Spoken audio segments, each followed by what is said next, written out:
Marc, chapitre 5, versets 21 à 43. Jésus regagna en barque l'autre rive, où une grande foule se rassembla autour de lui. Il était au bord du lac. Alors vint un des chefs de la synagogue, du nom de Jaïrus. Lorsqu'il aperçut Jésus, il se jeta à ses pieds et le supplia avec insistance. « Ma petite fille est sur le point de mourir.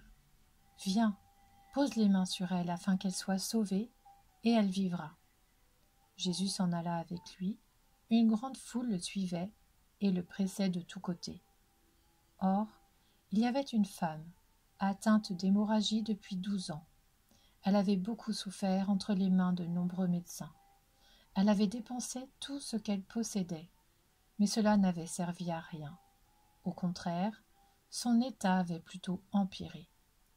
Elle entendit parler de Jésus, vint dans la foule par derrière et toucha son vêtement, car elle se disait « Même si je ne touche que ses vêtements, je serai guérie. » À l'instant même, son hémorragie s'arrêta et elle sentit dans son corps qu'elle était guérie de son mal. Jésus se rendit aussitôt compte qu'une force était sortie de lui.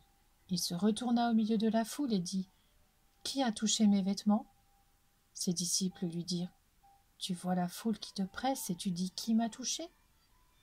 Jésus regardait autour de lui pour voir celle qui avait fait cela. La femme, effrayée et tremblante, sachant ce qui lui était arrivé, vint se jeter à ses pieds et lui dit toute la vérité. Alors il lui dit « Ma fille, ta foi t'a sauvée. Pars dans la paix et sois guérie de ton mal. » Il parlait encore quand des gens arrivèrent de chez le chef de la synagogue et lui dirent « Ta fille est morte. Pourquoi déranger encore le maître ?» Dès qu'il entendit cette parole, Jésus dit au chef de la synagogue « N'aie pas peur, crois seulement. » Et il ne laissa personne l'accompagner, sauf Pierre, Jacques et Jean, le frère de Jacques. Ils arrivèrent à la maison du chef de la synagogue où Jésus vit du tumulte, des gens qui pleuraient et poussaient de grands cris.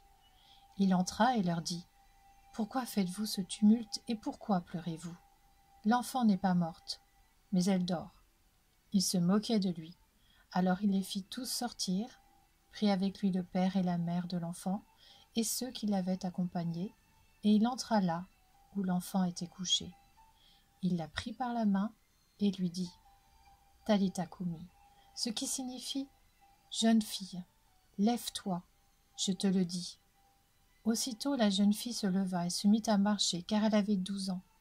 Ils furent aussitôt remplis d'un grand étonnement. Jésus leur adressa de fortes recommandations pour que personne ne le sache et demanda qu'on donne à manger à la jeune fille.